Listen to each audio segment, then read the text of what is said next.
통합사의 예시 문제 9번을 보겠습니다. 9번 문제.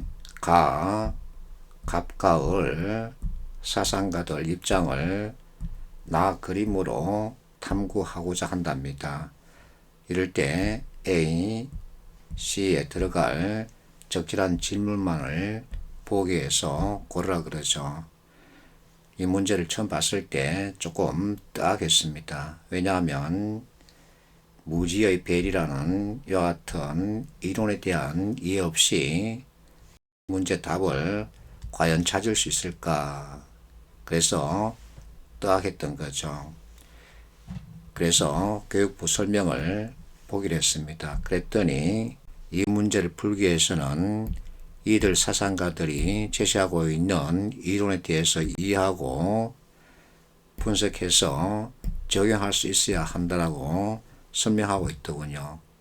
그렇다면 과연 이해 없이는 풀 수 없을까? 이런 의문이 들었죠. 나는 을이 주장하고 있는 무지의 배일 이것을 아예 모르기 때문에 풀이를 시도하는 경우 이론을 연결할 수 없죠. 그래서 이론을 배제한 상태에서 답찾기를 시도해 봤습니다.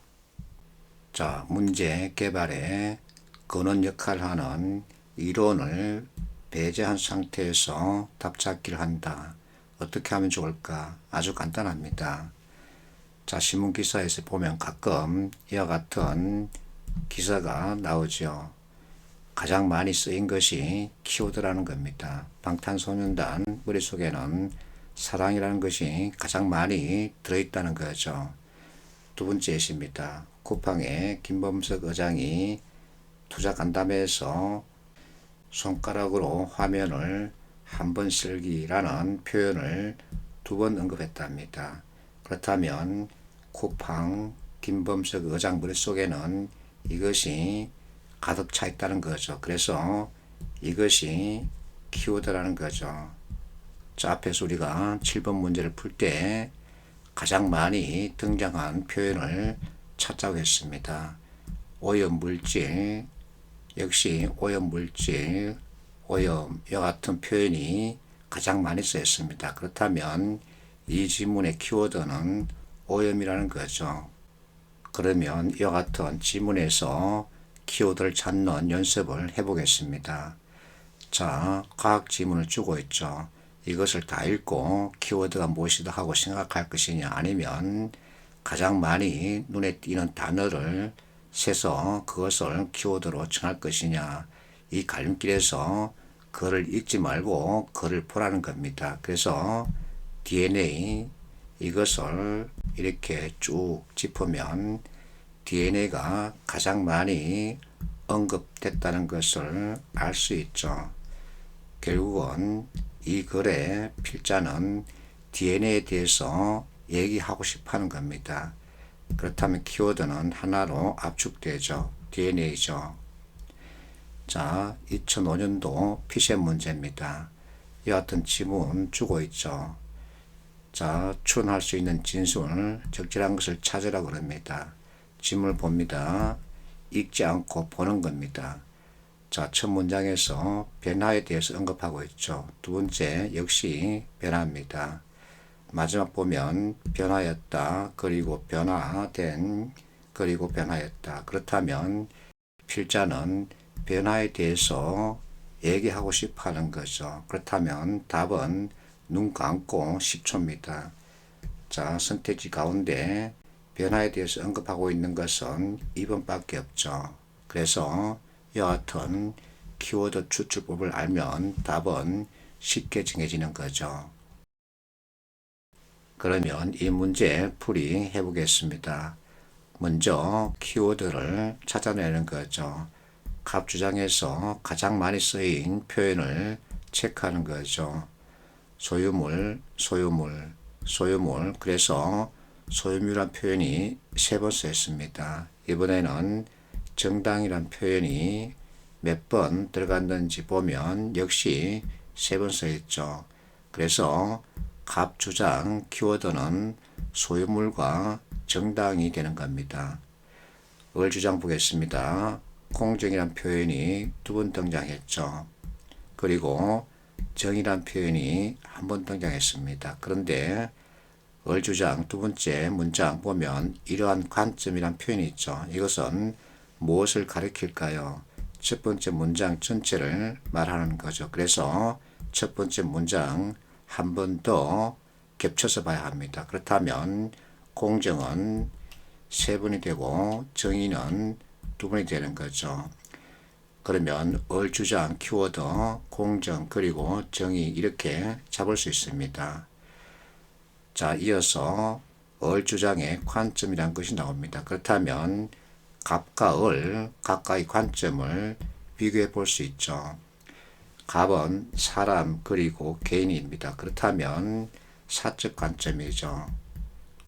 을의 주장에는 특정 관점을 엿볼 수 있는 표현이 들어있지 않습니다. 그런데 공정, 정의 이와 같은 표현이 있죠. 그래서 이 두 개 단어 가지고 관점을 엿볼 수 있죠.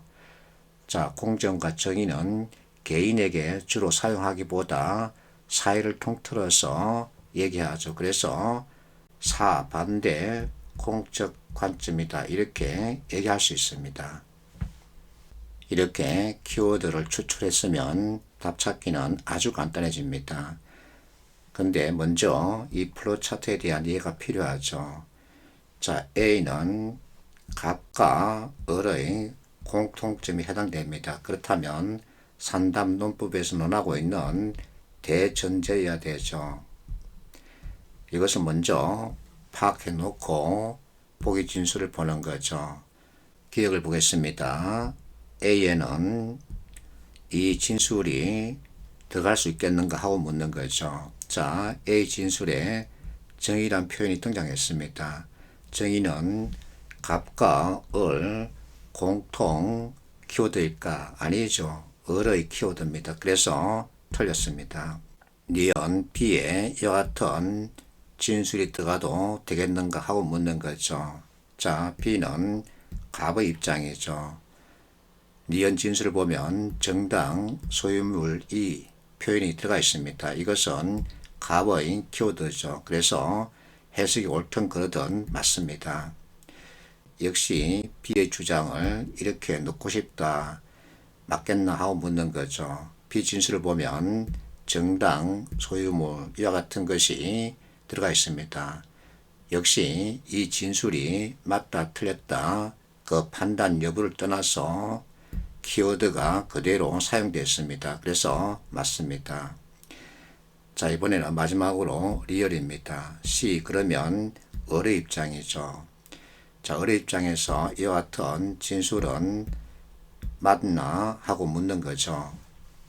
자, 리얼 진술에서 을이 주장하고 있는 키워드 공정 그리고 정의 이 표현이 있는지 보는 거죠. 정의는 있습니다. 그러나 공정은 찾을 수 없죠. 그래서 C 리얼은 틀렸다고 보는 거죠. 그렇다면 답은 니은 디귿이죠. 이렇게 해서 답을 찾을 수 있습니다. 이와 같은 문제풀이 방식이 가장 객관적이죠. 객관식 문제는 객관으로 접근해야 합니다. 다시 말하면 자기 주장을 배제해야 되죠.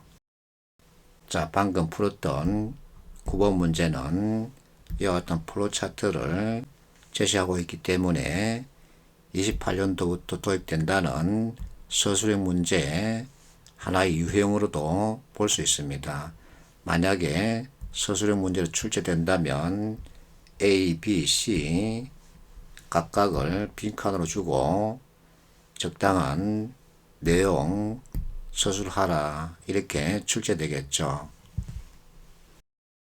그리고 서술형 문제로 출제한다면 지문에 무지, 배일, 이론은 제시하겠죠. 자, 이와 같은 플로차트에서 A는 갑과 을 공통점에 해당되기 때문에 대전제가 들어가야 합니다. 그러면 갑과 을이 주장하는 공통점 찾아봐야 되겠죠. 갑은 개인, 소유물, 취득 이전입니다. 어를 보면 사적인 이익을 내세우지 않는다는 겁니다. 자, 여기서 공통점 발견됐습니다. 자, 사람 사적이죠. 소유물 취득 이전은 이익입니다. 그러면 우리 인간은 모두 사적 이익 정진을 추구하죠. 이것이 대전제입니다. 그러면 이 대전제를 묻는 질문을 생각해 볼 수 있죠. A의 사적 이익 정진을 목표로 하는가 라고 물었을 때 yes 하고 답한 거죠. 그런데 을은 사적인 이익을 내세우지 않는답니다. 그래서 no라고 답한 거죠. 자, 그러면 B는 구체적으로 자, 키워드 소유물, 정당 이것을 언급해야 합니다. 그래서 소유물 정당한 취득 사용 이전인가 하고 물을 수 있죠. C에는 자, 이 내용이 공공정책론을 논하는 것이기 때문에 역시 을이 주장하는 키워드 공정, 정의 이 단어로 구성된 문장을 만들어서 넣으면 되겠죠. 그러면 좋은 점수를 받을 수 있습니다. 자, 무지배일 핵심 내용은 빈곤층의 이익 정진이 아니라 빈곤층의 복리 정진이라는 거죠. 이것을 최소 극대화로 정의했더군요. 그래서 서술형 문제에서는 이것을 간단하게 추가로 언급하면 더 좋은 점수를 받겠죠.